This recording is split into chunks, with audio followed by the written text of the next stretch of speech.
If I had to classify traders, I would probably divide it to three large groups.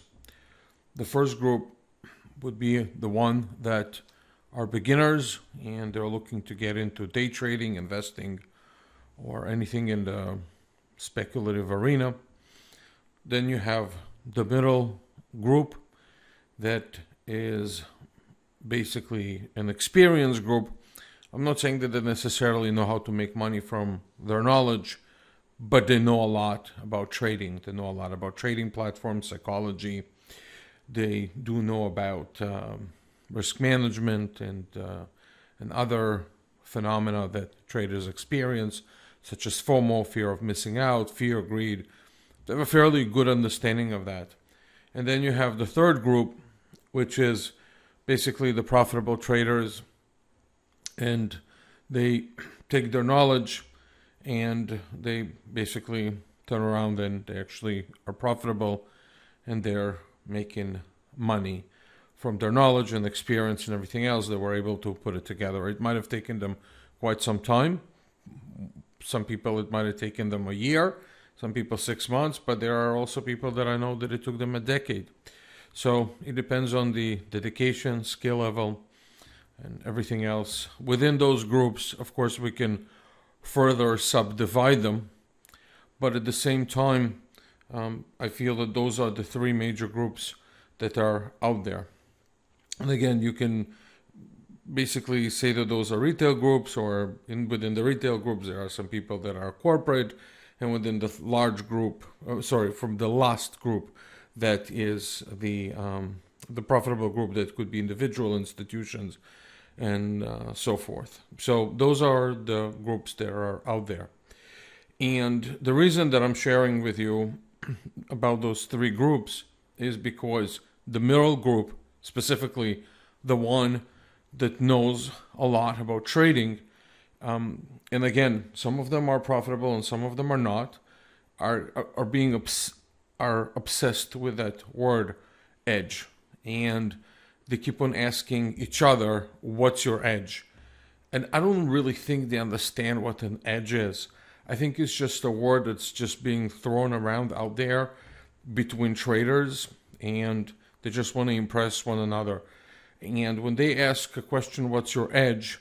They want to pinpoint to one single thing that a trader does that makes him successful.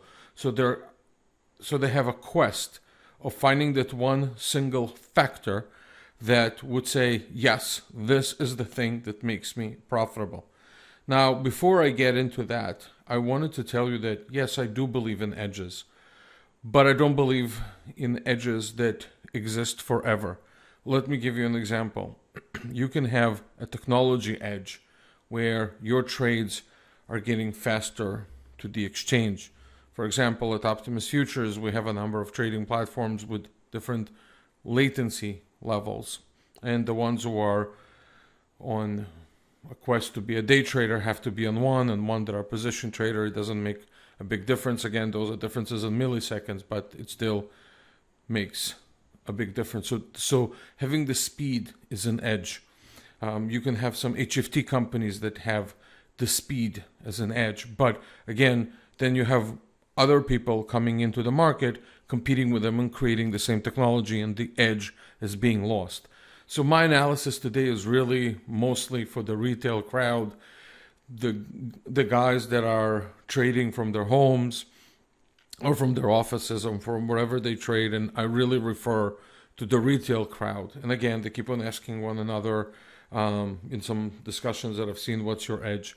And again, I think it's just an empty word out there. Let me be a little bit more specific. So let's say that you ask somebody, what's your edge in the retail place? And a lot of them are referring to things such as, I am a programmer, right? So I have the ability to take, numbers, put them in a code and spit them out through a trading API.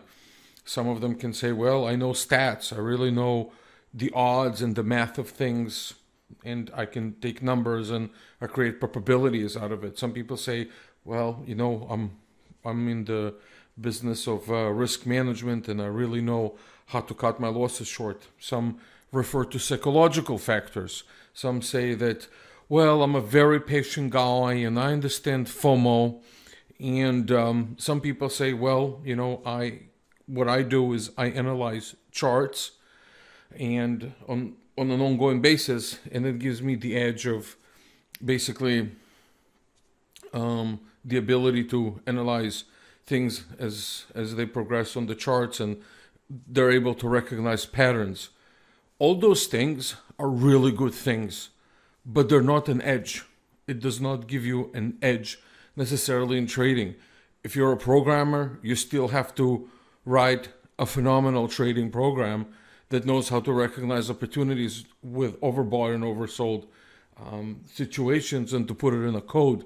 If you know stats, again, it's the same thing. You have the ability to look at probabilities that have happened so far, but as they say, past performance is not indicative of future results. Risk management is a really good and valuable tool, but that's not the only thing that's going to make you, what's the word I'm looking for? Profitable, right? Okay, now, when you refer to psychological factors, right? For example, you say, I'm patient. Well, patient in itself does not create trading. It's not a tool that allows you to recognize opportunities, meaning that it's good that you wait for your charts to form, but it doesn't mean the formation that you're waiting for is the one that is going to give you the better odds. And when somebody says, well, look, I look at charts all day and I analyze charts and everything else, what I can tell you is that when it comes to chart analysis, sometimes it just gives you overconfidence at times in trading. It is not a predictive power of what the charts will do in the future. Everything that happened in the past, again, past performance is not indicative of future results. And every 3 months, you can have a different scenario in the market, different volatility. So again, it's a very good thing to review it and being adapt to it, but that's not the only thing that's going to make you successful. So your question is, okay, Matt, so seriously, what is going to make me successful? If this is not going to make me successful and this is not going to, what is it? Okay, so again, I like to step outside the world of trading for a minute and talk about the word winning, right? Winning in every field out there. Doesn't matter if you're an academic, you're an athlete, you're a race driver. Essentially, could you really only pinpoint to one thing in every person's success and say that's the thing that made him successful? No. Winning is a result of all your habits combined together. Habits and skills. So I'm going to repeat it again. Winning is a result of all your habits and your skills combined together. So stop asking this question, what's your edge? Or people should start asking others, what's your edge? Again, because they want to pinpoint to one thing. It doesn't work. And for many years, to be honest, I went along with it, because I'm also learning the markets. I'm also studying the market. I'm not a perfect human being.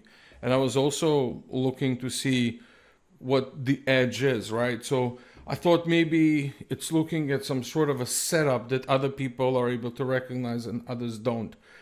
Or it could be, again, things that I was impressed with, that somebody is a programmer or somebody has better background in math. But then I started looking at it from a different perspective. I started seeing, okay, well, there are different people out there that are profitable, and sometimes people that I didn't think bring anything valuable with them to the market actually brought the most valuable thing, which they brought their work ethic with them, they brought all their skills with them, and although at the time it wasn't something unique that a person had and something very traditional, like I'll give you an example. One of the best traders that I've saw this year uses a very traditional risk management. He's basically has a list of why I should go long or why I should go short. And if one overcomes the other, then that's what he does. He goes long or short. Then he has a good risk management plan. He's not a programmer. He's not a person that comes from as far as I know, some sort of a PhD in math. He doesn't. So again, he brought all those skills together. So what I'm here to do is really encourage you not to be discouraged for looking for that one potential thing that you think is the one. And when you think that that's the one, you don't have it. It's not. I truly believe that if you are the type of person that does all those things together, for example, you do study charts, you do apply risk management, you're not susceptible to emotional. Everybody's a little bit, well, I should say this, beginners are in the beginning, they are more susceptible to their emotions. I believe that as they get better at this game, they learn that they have to listen to their method more than their gut, right? So the gut might tell them one thing, the method tells them another. They learn to go with the method and they become more disciplined that way. So it's all those things together that you combine them into one thing that creates the edge. So like I said, I do believe in having an edge, but the edge is built out of all your habits all together. If you look at an athlete that is successful, nobody can say, when they analyze at least a successful athlete, right? They don't just come and say, well, he's successful only because of one thing. Now, let's say a runner. A runner could be way better than others, and people say, well, he runs faster, and that's his edge. But what they're failing to realize is what made him a faster runner, what made him a faster swimmer. It's the training that was there before.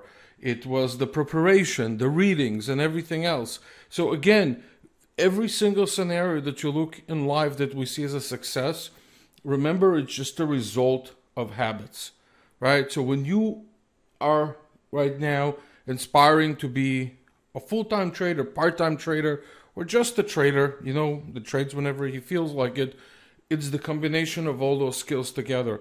Again, it could be different things. It could be risk management and discipline. Other could have discipline and combining it with math. So there could be different combinations of edges that you bring to the market. But I do not believe, in the bottom line, that there is only one thing that's going to make you successful. Again, it's a number of things all combined together that will take you to the next step. Having said all that, come visit us on our website at www.optimusfutures.com. Would love to earn your business. Would love to grow with you as you grow your skills as a trader. Answer your questions along the way, both on the futures trading side and both on the technical side. We have a community side that you can ask general questions over there. It's community.optimusfutures.com. You can come to our site. You can see what we offer. It's www.optimusfutures.com. And of course, we have our own platform that's called Optimus Flow that has a free version with the ability to trade from the DOM and from the charts and everything that's, I think, is suitable for a trader, whether they're an advanced trader or whether they are a beginner trader. That's it, guys. I wish you a good day, a good week, and I'll see you in the next podcast. I'm just going to remind everybody out here, please just trade with your risk capital. Do not put money you cannot afford to lose in the market. It's just not worth it. Take your time, study. Nobody's rushing you. When you're with Optimus Futures, we're definitely not the kind of people who rush you through anything. You trade at your own pace. You trade at your own time, at your own leisure. So get in touch with us again, www.optimusfutures.com. And remember, there's a substantial risk of loss in futures trading. Past performance is not indicative of future results. All the best, and I'll see you again on the next podcast. Thank you.